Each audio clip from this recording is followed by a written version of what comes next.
Allô les filles, j'espère que ça va bien. Je vais attendre de voir s'il y en a quelques-unes qui se joignent. Je fais le live de mon téléphone. Je vais essayer de voir si je suis capable de faire fonctionner mon ordinateur qui ne coopère pas tant ce matin.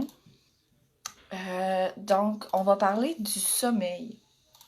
Il y a énormément de vagues autour du sommeil. Je suis sur différents groupes aussi par rapport à ça. Je vous dirais que je suis très mitigée. Moi, j'aborderai pas le thème des techniques. OK, je vais être très franche avec vous.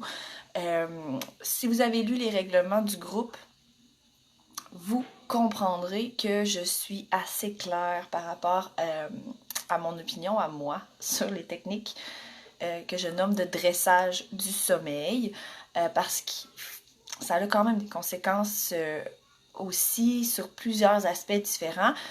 On a déjà abordé ce sujet-là en profondeur avec Cynthia Lagacé, qui est notre experte en coaching familial et en programmation neurolinguistique. Donc, je referai pas le topo de tout ce que ça peut venir toucher comme sphère, là, quand on parle des techniques de dressage du sommeil, c'est vraiment pas ça le sujet du live d'aujourd'hui.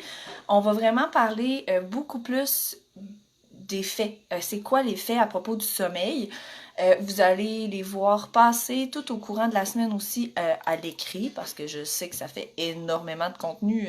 Dans un live, on n'assimile pas nécessairement toute l'information et c'est correct. C'est pour ça que le sommeil, je l'ai divisé vraiment dans plusieurs lives différents. Vous en avez eu un qui a déjà eu lieu. Vous pouvez aller le trouver soit sur notre chaîne YouTube ou dans la section vidéo de la page en cliquant sur mon nom là en haut, Mieux vivre avec les allergies. Vous allez dans la section Fichiers multimédia vidéo. Si vous allez là, vous allez être capable de le voir. Il est dans la chaîne YouTube aussi. Justement, j'en parle avec Cynthia Lagacé où est-ce qu'on a décortiqué les impacts des troubles du sommeil, des techniques de dressage et tout et tout. Ça, on en a déjà parlé.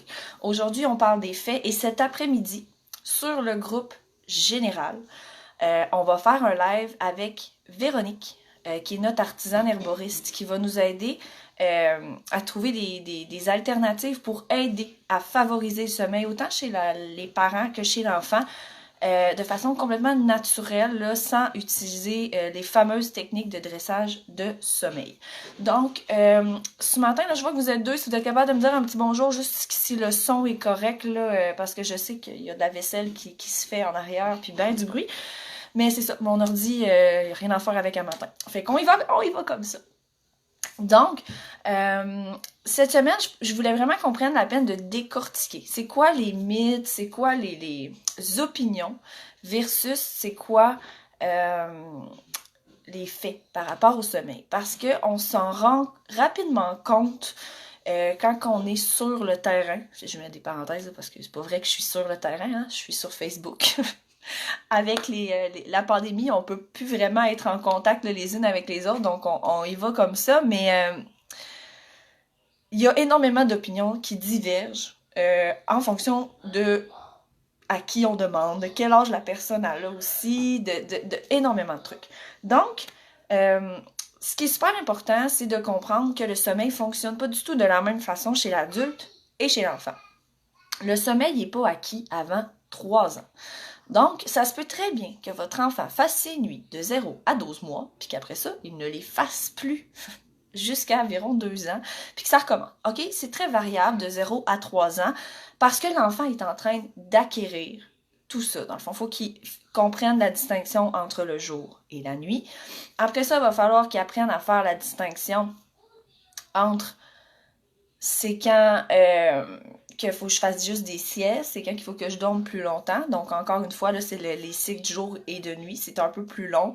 Après ça, il y a la longueur des cycles du sommeil qui va varier aussi. Un bébé a un cycle de sommeil qui dure environ 45 minutes pour un cycle.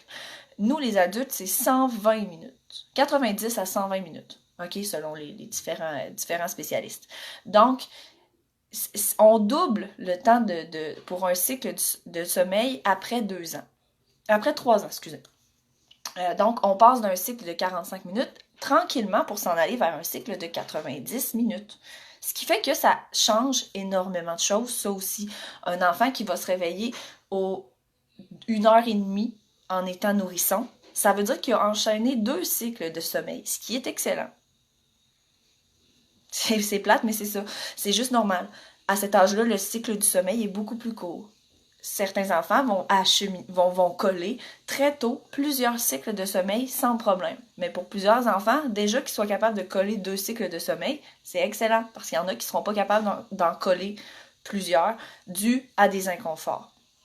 Donc, c'est vraiment important de voir, dans le fond, la différence entre le sommeil d'un enfant et le sommeil d'un adulte. On ne peut pas s'attendre à la même qualité de sommeil venant des 2 personnes parce qu'un bébé n'a pas le même type de sommeil qu'un adulte. Aussi, le sommeil, c'est pas juste le sommeil. C'est vraiment super important de comprendre ça. Tout ce qu'on fait pendant qu'on est réveillé a aussi un impact sur notre sommeil. C'est interrelié. Le cycle du sommeil, c'est 24 heures. C'est une journée. Pourquoi? Parce que les hormones qu'on dégage dans notre corps pendant le jour vont avoir un impact sur les hormones qui se dégagent le soir. Tout est relié ensemble. OK? Donc, le cycle du sommeil, c'est aussi dans la journée. Donc, si vous avez un enfant qui dort pas bien, que c'est Bagdad, là, il y a des nuits qui sont horribles, faut pas juste regarder ce qui se passe le soir. Il faut vraiment aussi regarder la globalité de la journée. Ça peut être des inconforts, ça peut être de la surstimulation, ça peut être énormément de choses.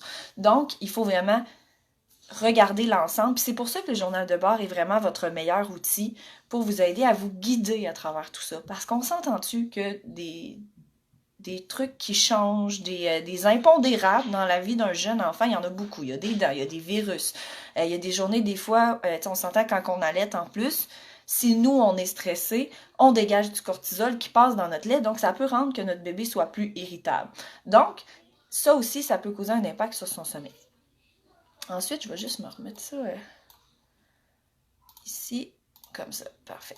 Donc, je vais juste lire mes notes, excusez-moi, je veux juste pas rien oublier hein, quand même, mais j'essaye de me préparer pour faire du contenu qui a de l'allure. Donc ça, c'est bon, j'ai fait ce point-là. Maintenant, il y a des bénéfices vraiment au sommeil, mais il y a aussi des dangers à quand on ne dort pas assez, OK? Donc, les 2 côtés de la médaille font que c'est vraiment super important, autant pour vous, OK, en tant que maman, que pour bébé, de prendre soin de votre sommeil et d'en faire une priorité absolue. Autant que le fait de manger ou d'aller prendre votre douche. C'est super important. C'est beaucoup plus important que vous mangiez, que vous preniez votre douche et que vous dormiez, que vous fassiez le ménage de votre maison, que vous pliez le linge ou que vous vidiez le lave-vaisselle. Mettez vos priorités aux bons endroits. Si vous n'avez pas d'énergie puis que vous ne dormez pas, vous ne serez pas capable de bien prendre soin de bébé. Fait que c'est vraiment hyper important de mettre votre sommeil en priorité. Le linge, s'il n'est pas plié, c'est pas grave. Vous fouillerez dans le panier de linge pour vous rhabiller ou pour habiller les enfants. Il n'y a pas personne qui va en mourir. S'il y a trop de graines sur le plancher puis que ça t'énerve vraiment beaucoup, marche avec des souliers. Ça va faire crunch, mais tu ne sentiras plus. OK? Faites des choix qui sont intelligents. Mais votre sommeil est aussi important pour vous que pour votre enfant. Vous devez avoir une bonne qualité de sommeil pour avoir une bonne santé et être au top de votre forme pour prendre soin de votre bébé. Donc, les dangers qui viennent avec le manque de sommeil, on a évidemment le manque de concentration qui peut être très dangereux pour les adultes si vous avez de la conduite à faire. OK, on s'entend?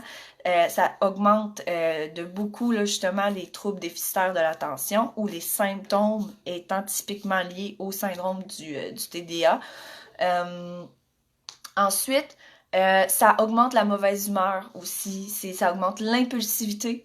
Donc, c'est pas nécessairement optimal, tu sais, la colère, l'impulsivité quand on est avec un bébé, un nouveau-né qui pleure beaucoup, qu'on est aussi souvent en pré-dépression ou qu'on est en post-accouchement très, très instable au niveau des émotions. Le manque de sommeil vient avoir un impact encore plus grand sur ça, ce qui fait que la situation va devenir excessivement pesante quand que tu sais, au final, si c'était juste que tu t'étais reposé puis que tu étais plus en forme pour gérer cette situation-là, ça serait beaucoup moins lourd pour toi.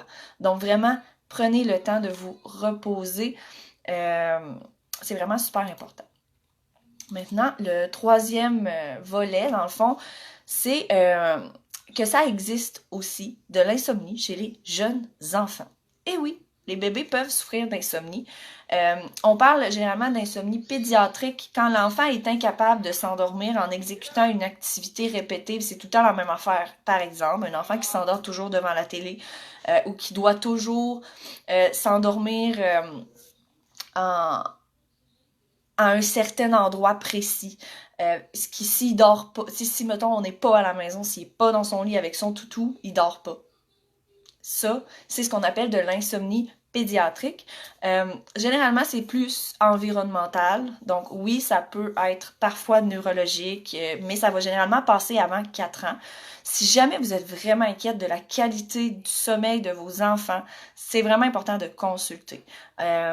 On commence par parler au pédiatre, mais il y a vraiment des analyses à faire à ce niveau-là. Parce que un mauvais sommeil nuit à la croissance, nuit aussi au développement neural de l'enfant, donc ça peut causer des retards à ce niveau-là, puis c'est vraiment pas quelque chose qui est souhaitable. Donc vraiment, si vous avez des inquiétudes à ce niveau-là, n'hésitez pas à consulter. Aussi, il est super important de comprendre que oui, on a tous une horloge interne, on en entend souvent parler. On a généralement un rythme de vie qui est imposé par la société. Donc, travail, école, garderie, c'est un peu ça sur quoi on va baser notre rythme de vie. Mais c'est vraiment important que vous vous reconnectiez à votre horloge interne et que vous écoutiez l'horloge interne de vos enfants. Voyez les signaux de fatigue, les bâillements, les étirements, les moments où ce qui commence justement à être plus tranquille, à s'isoler. Détectez ça pour être capable de voir et d'écouter l'horloge interne de chacun des membres de la famille. C'est vraiment ça qui va vous aider à mettre le sommeil de votre famille en priorité. Puis c'est la même chose pour chacun des membres, en fait, de votre famille, que ce soit votre conjoint, vous, vos enfants. Tu sais, quand on dort pas, l'humeur, généralement, est vraiment bouffe. Ce qui fait que les situations sont beaucoup plus pénibles. Tout est plus difficile.